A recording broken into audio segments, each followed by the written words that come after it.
ਪੁਰਾਣੇ ਵੇਲਿਆਂ ਦੀ ਗੱਲ ਹੈ। ਇੱਕ ਰਾਜੇ ਦਾ ਇੱਕ ਸਿਪਾਹੀ ਸੀ। ਸਿਪਾਹੀ ਬੜਾ ਵਫਾਦਾਰ ਸੀ, ਬੜਾ ਹੋਣਹਾਰ ਸੀ, ਬੜਾ ਤਨਦੇਹੀ ਦੇ ਨਾਲ ਕੰਮ ਕਰਦਾ ਸੀ। ਬਹੁਤ ਹੌਲੀ ਉਮਰ ਦਾ ਸੀ। 16-17 ਸਾਲ ਦੀ ਉਮਰ ਤੋਂ ਉਹ ਰਾਜੇ ਦੀ ਸੈਨਾ ਦੇ ਵਿੱਚ ਭਰਤੀ ਹੋ ਗਿਆ। ਰਾਜੇ ਨੂੰ ਉਸ ਤੇ ਬਹੁਤ ਜ਼ਿਆਦਾ ਭਰੋਸਾ ਸੀ। ਰਾਜੇ ਦਾ ਉਹ ਵਫਾਦਾਰ ਹੋਣ ਕਰਕੇ ਰਾਜਾ ਹਰ ਗੱਲ ਉਸ ਨਾਲ ਸਾਂਝੀ ਵੀ ਕਰਿਆ ਕਰਦਾ ਸੀ। ਦੇਖਦਿਆਂ ਹੀ ਦੇਖਦਿਆਂ ਜਿਵੇਂ ਜਿਵੇਂ ਉਸ ਦੀ ਕਲਾ ਦੇ ਵਿੱਚ ਹੋਰ ਸੁਧਾਰ ਹੁੰਦਾ ਗਿਆ ਤੇ ਜਦੋਂ ਉਹ 20-21 ਸਾਲ ਦਾ ਹੋਇਆ, ਰਾਜੇ ਨੇ ਉਸ ਨੂੰ ਆਪਣੀ ਸੈਨਾ ਦਾ ਸੈਨਾਪਤੀ ਬਣਾ ਦਿੱਤਾ। ਉਸ ਦੀ ਜਿਹੜੀ ਤਨਖਾਹ ਸੀ ਉਸ ਦੇ ਵਿੱਚ ਵੀ ਚੰਗਾ ਚੋਖਾ ਵਾਧਾ ਕਰ ਦਿੱਤਾ, ਇਜ਼ਾਫਾ ਕਰ ਦਿੱਤਾ। ਉਹ ਸੈਨਿਕ ਲੰਮੇ ਸਮੇਂ ਬਾਅਦ ਘਰ ਪਰਤਿਆ ਕਰਦਾ ਸੀ ਤੇ ਚੰਗੀ ਜਿਹੜੀ ਉਹਦੀ ਤਨਖਾਹ ਹੁੰਦੀ ਸੀ, ਜੋ ਕੁਝ ਉਸਨੇ ਕਮਾਇਆ ਹੁੰਦਾ ਸੀ, ਸੋਨੇ ਦੀਆਂ ਮੋਹਰਾਂ ਤੇ ਹੋਰ ਉਪਹਾਰ ਆਪਣੇ ਮਾਂ-ਪਿਓ ਨੂੰ ਦੇ ਕੇ ਜਾਇਆ ਕਰਦਾ ਸੀ। ਉਸਦੇ ਮਾਂ-ਪਿਓ ਨੇ ਸੋਹਣਾ ਘਰ-ਬਾਰ ਬਣਾ ਲਿਆ, ਹੋਰ ਸੁੱਖ ਸਹੂਲਤਾਂ ਬਣਾ ਲਈਆਂ ਤੇ ਫਿਰ ਉਹਨਾਂ ਨੇ ਕਿਹਾ ਕਿ ਪੁੱਤਰ ਹੁਣ ਸਾਰਾ ਕੁਝ ਬਣ ਗਿਆ ਹੈ, ਇੱਕੋ ਚੀਜ਼ ਦੀ ਕਮੀ ਹੈ, ਤੂੰ ਵਿਆਹ ਕਰਵਾ ਲੈ। ਉਸਨੇ ਮਾਂ-ਪਿਓ ਦੀ ਆਖੀ ਨਾ ਮੋੜੀ ਤੇ ਰਾਜੇ ਤੋਂ ਇਜਾਜ਼ਤ ਲੈ ਕੇ ਉਸ ਸਿਪਾਹੀ ਨੇ ਵਿਆਹ ਕਰਵਾ ਲਿਆ।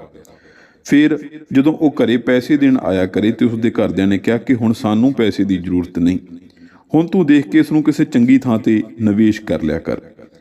ਇੱਕ ਸਿਪਾਹੀ, ਇੱਕ ਸੈਨਾਪਤੀ ਜਿਸ ਨੇ ਚੱਤੋ ਪੈਰ ਰਾਜੇ ਦੇ ਨਾਲ ਸੇਵਾਵਾਂ ਨਿਭਾਉਣੀਆਂ ਨੇ, ਉਸਨੇ ਸੋਚਿਆ ਕਿ ਮੈਂ ਕਿਸੇ ਕਾਰੋਬਾਰ ਦੇ ਵਿੱਚ ਨਿਵੇਸ਼ ਕਿਉਂ ਕਰਾਂ। ਕਾਰੋਬਾਰ ਦੇ ਵਿੱਚ ਨਿਵੇਸ਼ ਤਾਂ ਕਰਾਂ ਜੇ ਮੈਂ ਕਿਸੇ ਆਪ ਥਾਂ ਤੇ ਕਿਸੇ ਤੇ ਬੈਠਣਾ ਹੋਵੇ, ਕੋਈ ਦੁਕਾਨ ਮੈਂ ਤਾਂ ਖੋਲ੍ਹਾਂ, ਕੋਈ ਹੋਰ ਚੀਜ਼ ਮੈਂ ਤਾਂ ਕਾਰੋਬਾਰ ਸ਼ੁਰੂ ਕਰਾਂ ਜੇ ਮੈਂ ਉਸ ਕਾਰੋਬਾਰ ਦਾ ਧਿਆਨ ਆਪ ਰੱਖਣਾ ਹੋਵੇ। ਉਸ ਨੂੰ ਕਿਸੇ ਸਿਆਣੇ ਨੇ ਸਲਾਹ ਦਿੱਤੀ ਕਿ ਇਸ ਤਰ੍ਹਾਂ ਕਰ ਕਿ ਇਸ ਨਗਰ ਦਾ ਜਿਹੜਾ ਸੇਠ ਹੈ ਉਸ ਨੂੰ ਵਿਆਜ ਦੇ ਉੱਤੇ ਇਹ ਰਕਮ, ਇਹ ਧਨ, ਇਹ ਰਾਸ਼ੀ ਦੇ ਆਇਆ ਕਰ, ਤੈਨੂੰ ਵਿਆਜ ਮਿਲ ਜਾਇਆ ਕਰੂ ਤੇ ਤੇਰੇ ਪੈਸੇ ਵੀ ਸੁਰੱਖਿਅਤ ਰਹਿਣਗੇ। ਉਸ ਨੂੰ ਉਸ ਸਿਆਣੇ ਦੀ ਸਲਾਹ ਨੇਕ ਲੱਗੀ। ਉਸਨੇ ਇਸੇ ਤਰ੍ਹਾਂ ਕੀਤਾ। ਹੁਣ ਉਹ ਰਾਜੇ ਤੋਂ ਛੁੱਟੀ ਲੈ ਕੇ ਘਰ ਆ ਜਾਇਆ ਕਰਦਾ ਸੀ। ਕਈ ਵਾਰੀ ਉਸ ਨੂੰ ਲੰਮਾ ਸਮਾਂ ਬੀਤ ਜਾਂਦਾ, ਪਰ ਹੁਣ ਉਸ ਦੀ ਕੋਸ਼ਿਸ਼ ਹੁੰਦੀ, ਉਸ ਨੂੰ ਤਾਂਘ ਲੱਗੀ ਰਹਿੰਦੀ, ਕਿਉਂਕਿ ਜਦੋਂ ਇੱਕ ਇਨਸਾਨ ਵਿਆਹਿਆ ਜਾਂਦਾ ਹੈ ਤਾਂ ਉਸ ਦੀ ਘਰ ਪ੍ਰਤੀ ਖਿੱਚ ਥੋੜ੍ਹੀ ਵੱਧ ਜਾਂਦੀ ਹੈ। ਹੁਣ ਰਾਜਾ ਵੀ ਇਸ ਗੱਲ ਦਾ ਖਾਸ ਧਿਆਨ ਰੱਖ ਰਿਹਾ ਸੀ ਕਿ ਇਸ ਨੂੰ ਹੁਣ ਘਰ ਦੇ ਨਾਲ ਪਿਆਰ ਜ਼ਿਆਦਾ ਹੋ ਗਿਆ ਹੈ। ਇਸ ਕਰਕੇ ਰਾਜਾ ਕਈ ਵਾਰ ਉਸ ਨੂੰ ਛੁੱਟੀ ਦੇਣ ਤੋਂ ਮਨਾਹੀ ਕਰ ਦਿੰਦਾ। ਰਾਜਾ ਕਹਿੰਦਾ ਕਿ ਤੂੰ ਘਰ ਤਨਖਾਹ ਦੇਣ ਜਾਣਾ ਹੈ, ਤੇਰੀ ਤਨਖਾਹ ਦਾ ਜਿਹੜਾ ਇੰਤਜ਼ਾਮ ਹੈ ਮੈਂ ਆਪਣੇ ਆਪ ਕਰ ਦੇਵਾਂਗਾ। ਮੇਰੇ ਦੂਤ ਤੇਰੇ ਘਰ ਤਨਖਾਹ ਪਹੁੰਚਦੀ ਕਰ ਦਿਆ ਕਰਨਗੇ, ਪਰ ਜਿੰਨੀਆਂ ਛੁੱਟੀਆਂ ਤੂੰ ਲੈਣਾ ਹੈ ਹਰੇਕ ਮਹੀਨੇ 'ਚ 1 ਵਾਰ 2 ਵਾਰ ਚੱਕਰ ਲਾਉਣਾ ਹੈ, ਇਸ ਤਰ੍ਹਾਂ ਠੀਕ ਨਹੀਂ। ਤੂੰ ਸਭ ਤੋਂ ਲਾਇਕ ਹੈ, ਸਭ ਤੋਂ ਕਾਬਿਲ ਹੈ ਤੇ ਇਹ ਢੰਗ ਤਰੀਕਾ ਠੀਕ ਨਹੀਂ। ਉਸਨੇ ਰਾਜੇ ਦੀ ਗੱਲ ਮੰਨ ਲਈ। ਉਸਨੇ ਆਪਣੇ ਘਰ ਵਾਲਿਆਂ ਨੂੰ ਕਹਿ ਦਿੱਤਾ ਕਿ ਇਸ ਤਰ੍ਹਾਂ ਕਰਿਆ ਕਰੋ, ਜਿਹੜੀ ਮੇਰੀ ਤਨਖਾਹ ਆਉਂਦੀ ਹੈ ਉਹ ਤੁਸੀਂ ਸੇਠ ਤੱਕ ਪਹੁੰਚਦੀ ਕਰ ਦਿਆ ਕਰੋ। ਉਸਦੇ ਜਿਹੜੇ ਮਾਪੇ ਸਨ ਉਹ ਬਜ਼ੁਰਗ ਸਨ। ਹੌਲੀ ਹੌਲੀ ਕੁਝ ਮਹੀਨਿਆਂ ਦੇ ਵਿੱਚ ਉਹ ਇਸ ਜਹਾਨੋਂ ਰੁਖਸਤ ਹੋ ਗਏ। ਹੁਣ ਉਸਦੀ ਘਰਵਾਲੀ ਇਕੱਲੀ ਆਪਣੇ ਘਰ ਦੇ ਵਿੱਚ ਰਹਿ ਗਈ।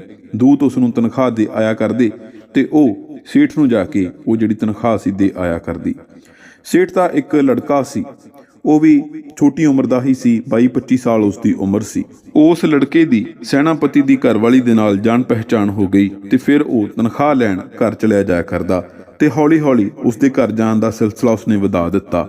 ਉਸਦੇ ਨਾਲ ਵਧੀਆ ਮਿੱਤਰਤਾ ਹੋ ਗਈ, ਕਿਉਂਕਿ ਸੈਨਾਪਤੀ ਬਹੁਤਾ ਕਰਕੇ ਘਰ ਤੋਂ ਦੂਰ ਰਹਿੰਦਾ ਸੀ, ਰਾਜੇ ਦੀ ਆਗਿਆ ਦੀ ਪਾਲਣਾ ਕਰਿਆ ਕਰਦਾ ਸੀ। ਉਸ ਦਾ ਛੇਤੀ ਘਰ ਵੱਲ ਨੂੰ ਗੇੜਾ ਨਹੀਂ ਸੀ ਲੱਗਿਆ ਕਰਦਾ। ਇਸੇ ਦਾ ਲਾਭ ਉਠਾਉਂਦਿਆਂ ਹੋਇਆਂ ਪਿੱਛੋਂ ਉਹਨਾਂ ਦੋਹਾਂ ਦੇ ਮਨ ਵਿੱਚ ਮੈਲ ਆ ਗਈ।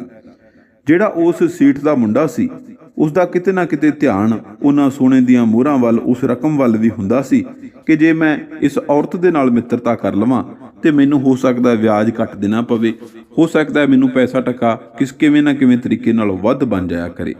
ਤੇ ਉਸ ਦੇ ਮਨ ਵਿੱਚ ਆਪਣੇ ਕੁਝ ਨਿੱਜੀ ਸਵਾਰਥ ਸਨ। ਇਸ ਕਰਕੇ ਉਹਨਾਂ ਦੇ ਤਾਲੁਕਾਤ ਗਲਤ ਹੋ ਗਏ। ਇੱਕ ਵਾਰ ਕੀ ਹੋਇਆ ਕਿ ਰਾਜੇ ਦੇ ਸੈਨਾਪਤੀ ਨੂੰ ਉਸਨੇ ਸ਼ਾਮ ਵੇਲੇ ਛੁੱਟੀ ਦੇ ਦਿੱਤੀ ਕਿ ਤੂੰ 1 ਹਫ਼ਤਾ ਘਰੇ ਬਤੀਤ ਕਰਕੇ ਆ, ਹੁਣ ਤੂੰ ਜਾ ਸਕਦਾ ਹੈ, ਤੂੰ ਬਹੁਤ ਤਨਦੇਹੀ ਨਾਲ ਕੰਮ ਕੀਤਾ ਹੈ, ਮੈਂ ਤੇਰੇ ਤੋਂ ਖੁਸ਼ ਹਾਂ, 1 ਹਫ਼ਤੇ ਦੀਆਂ ਤੈਨੂੰ ਛੁੱਟੀਆਂ ਦਿੰਦਾ ਹਾਂ। ਉਸਨੇ ਸ਼ਾਮ ਨੂੰ ਹੀ ਘੋੜੇ ਦੀ ਸਵਾਰੀ ਸ਼ੁਰੂ ਕੀਤੀ ਤੇ ਅੱਧੀ ਕੁ ਰਾਤ ਹੋਣ ਤੱਕ ਉਹ ਘਰ ਆ ਗਿਆ, ਪਰ ਘਰ ਉਸਨੂੰ ਪਤਾ ਨਹੀਂ ਸੀ ਕਿ ਕੀ ਚੱਲ ਰਿਹਾ। ਉਸਦੀ ਘਰਵਾਲੀ ਤੇ ਉਹ ਸੇਠ ਦਾ ਮੁੰਡਾ ਦੋਵੇਂ ਘਰ ਵਿੱਚ ਮੌਜੂਦ ਸਨ। ਜਦੋਂ ਉਸਨੇ ਆ ਕੇ ਦਰਵਾਜ਼ੇ ਖੜਕਾਏ ਤਾਂ ਉਸਦੀ ਘਰਵਾਲੀ ਨੇ ਮੌਕਾ ਸੰਭਾਲਦਿਆਂ ਹੋਇਆਂ ਸੇਠ ਦੇ ਮੁੰਡੇ ਨੂੰ ਸੰਦੂਕ ਦੇ ਵਿੱਚ ਬੰਦ ਕਰ ਦਿੱਤਾ। ਜਦੋਂ ਸੈਨਾਪਤੀ ਘਰ ਆਇਆ, ਉਸਨੇ ਉਸਦੀ ਚੰਗੀ ਆਓ ਭਗਤ ਕੀਤੀ, ਸੇਵਾ ਕੀਤੀ, ਉਸਨੂੰ ਖਾਣ ਪੀਣ ਨੂੰ ਦਿੱਤਾ ਅਤੇ ਕਿਹਾ ਕਿ ਹੁਣ ਤੁਸੀਂ ਸੌ ਜਾਓ, ਥੱਕੇ ਹੋਵੋਗੇ। ਜਦੋਂ ਉਹ ਸੌਂ ਗਿਆ, ਉਸਨੇ ਸੇਠ ਦੇ ਮੁੰਡੇ ਨੂੰ ਸੰਦੂਕ ਚੋਂ ਬਾਹਰ ਕੱਢ ਲਿਆ ਤੇ ਉਸਨੇ ਕਿਹਾ ਕਿ ਇਹ ਆਪਣੇ ਰਾਹ ਦਾ ਰੋੜਾ ਹੈ, ਆਪਾਂ ਕਿਉਂ ਨਾ ਇਸ ਨੂੰ ਖਤਮ ਕਰ ਦਈਏ। ਉਹ ਪਹਿਲਾਂ ਹੀ ਇਹ ਚੀਜ਼ ਚਾਹੁੰਦਾ ਸੀ। ਸੇਠ ਦੇ ਮੁੰਡੇ ਦਾ ਟੀਚਾ ਹੀ ਇਹ ਸੀ ਕਿ ਇਸ ਨੂੰ ਖਤਮ ਕਰ ਦਿਆਂ ਤੇ ਇਸ ਔਰਤ ਨੂੰ ਗੱਲਾਂ ਦੇ ਵਿੱਚ ਲਾ ਕੇ, ਇਸ ਨੂੰ ਪੁਚਲਾ ਕੇ ਜੋ ਵੀ ਧਨ ਇਹਨਾਂ ਤੋਂ ਲਿਆ ਹੈ ਉਸ ਨੂੰ ਆਪਣੇ ਹੱਥ ਹੀਟ ਕਰ ਲਵਾਂ। ਉਹ ਇਹੀ ਚਾਹੁੰਦਾ ਸੀ ਕਿ ਇਹ ਆਪਣੇ ਮੂੰਹੋਂ ਇੱਕ ਦਿਨ ਕਹਿ ਦੇਵੇ ਕਿ ਇਸ ਨੂੰ ਖਤਮ ਕਰ ਦੇਈਏ।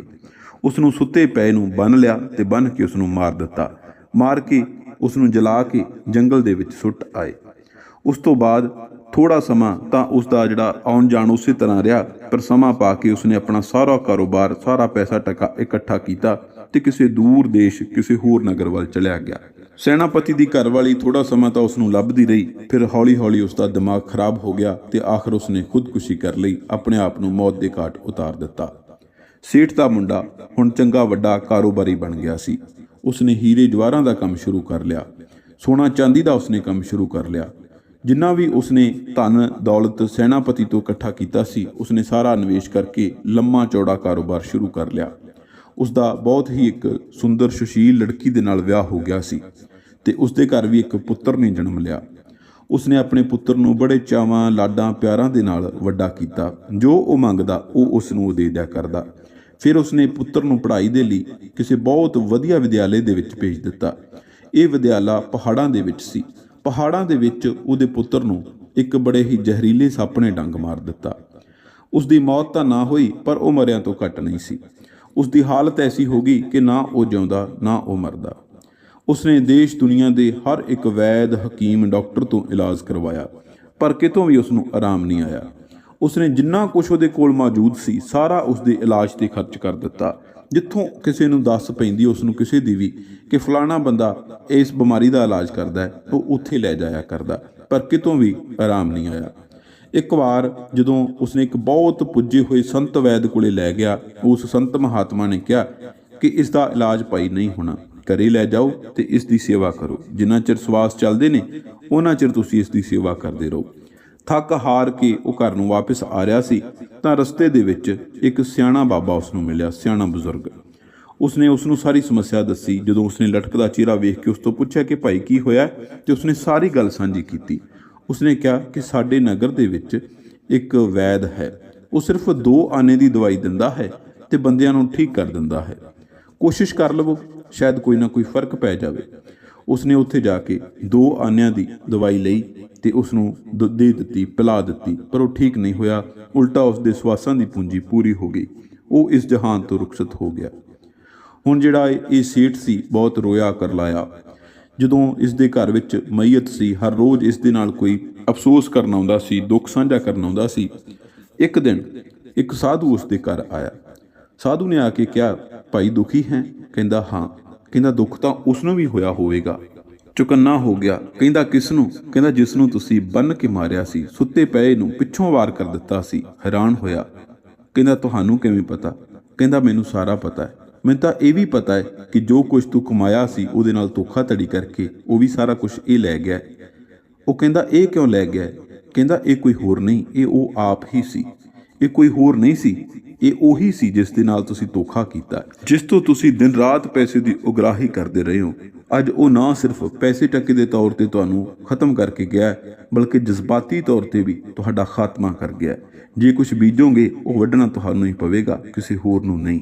ਇਸ ਕਹਾਣੀ ਦੇ ਰਾਹੀਂ ਕਹਾਣੀਕਾਰ ਇਹੀ ਸੰਦੇਸ਼ ਦਿੰਦਾ ਹੈ ਕਿ ਜੇਕਰ ਕੋਈ ਇਨਸਾਨ ਅੱਜ ਠੱਗੀਆਂ ਮਾਰ ਕੇ, ਝੂਠ ਮਾਰ ਕੇ, ਫਰੇਬ ਦੇ ਨਾਲ ਛਲ ਕਪਟ ਕਰਕੇ ਪੈਸਾ ਕਮਾ ਰਿਹਾ ਤੇ ਇਹ ਸੋਚ ਰਿਹਾ ਕਿ ਮੈਂ ਬੜਾ ਸ਼ੈਤਾਨ ਹਾਂ, ਮੈਂ ਬੜਾ ਚਲਾਕ ਹਾਂ, ਕਿਸੇ ਨੂੰ ਪਤਾ ਵੀ ਨਹੀਂ ਲੱਗਦਾ, ਤਾਂ ਇੱਕ ਗੱਲ ਜ਼ਿਹਨ ਦੇ ਵਿੱਚ ਰੱਖੋ, ਉਹ ਉੱਤੇ ਜਿਹੜਾ ਬੈਠਾ ਹੈ ਜਿਸ ਨੂੰ ਨੀਲੀ ਛੱਤ ਵਾਲਾ ਕਹਿੰਦੇ ਆ, ਉਹ ਹਰ ਇੱਕ ਦਾ ਹਿਸਾਬ ਰੱਖਦਾ, ਉਹ ਹਰ ਇੱਕ ਨੂੰ ਦੇਖ ਰਿਹਾ, ਉਸ ਨੂੰ ਹਰ ਇੱਕ ਦੀ ਚਲਾਕੀ ਦਾ ਪਤਾ ਹੈ। ਤੇ ਜਦੋਂ ਉਹ ਹਿਸਾਬ ਲੈਣ ਤੇ ਆਉਂਦਾ ਨਾ ਤੇ ਫਿਰ ਐਸੀ ਸੱਟ ਪੈਂਦੀ ਹੈ, ਫਿਰ ਬੰਦਾ ਪੁਸ਼ਤਾਂ ਤੱਕ ਯਾਦ ਰੱਖਦਾ ਕਿ ਹਾਂ ਮੇਰੇ ਨਾਲ ਆਹ ਵਾਪਰਿਆ ਸੀ।